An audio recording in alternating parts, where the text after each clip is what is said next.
আসসালামু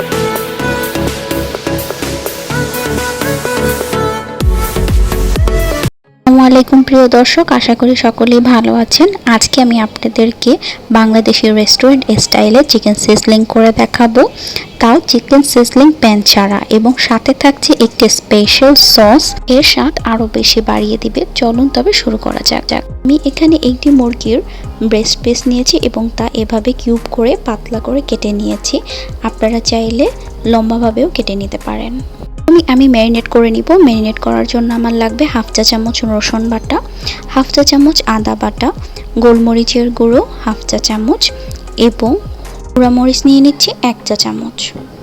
লবণ দিয়ে দিব স্বাদ মতো।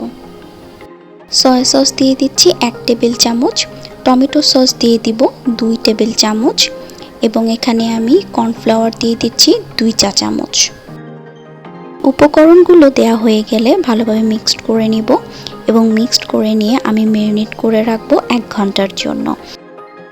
একটি আলাদা সস তৈরি করে দেখাবো, যেখানে টমেটো সস নিয়ে নিচ্ছি আমি প্রায় 3 টেবিল চামচ পরিমাণ। এই সসটি আপনার স্বাদ আরও বেশি বাড়িয়ে দিবে।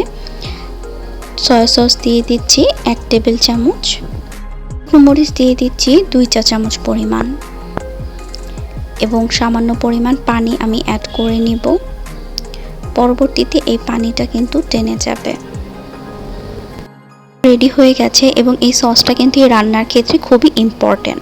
এরপর আমি একটি প্যান নিয়ে তা ভালোভাবে গরম করে দিয়ে সয়াবিন তেল দিয়ে দিচ্ছি। আপনারা চাইলে বাটারের ব্যবহারও করতে পারেন এবং একে একে সে ম্যারিনেট করে রাখা চিকেন কিউবগুলো দিয়ে দিচ্ছি।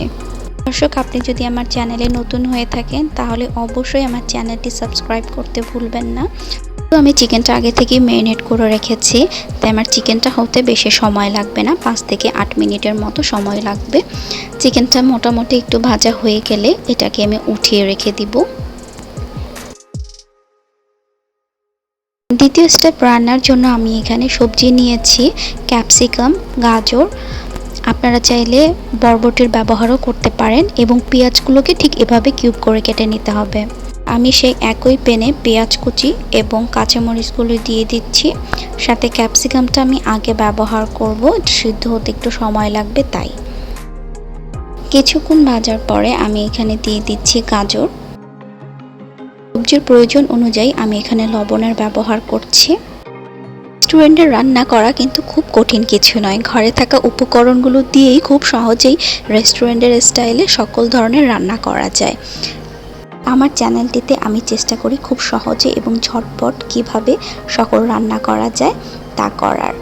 সবজি রান্নাটা হয়ে গেছে, এখন আমি আগে থেকেই রেডি করে রাখা সেই চিকেনগুলো দিয়ে দিচ্ছি। সবজিগুলোর সাথে কিছুক্ষণ চিকেনটা ভাজার পর আমি সেই আগে থেকে রেডি করে রাখা সসটা দিয়ে দিব। সসটা দিয়ে 5 মিনিট জাল দেওয়ার পরেই তৈরি হয়ে যাবে মজাদার চিকেন সিজলিং। আশা করি রেসিপিটি আপনাদের ভালো লেগেছে। যদি ভালো লেগে থাকে অবশ্যই লাইক এবং কমেন্টস করতে ভুলবেন না।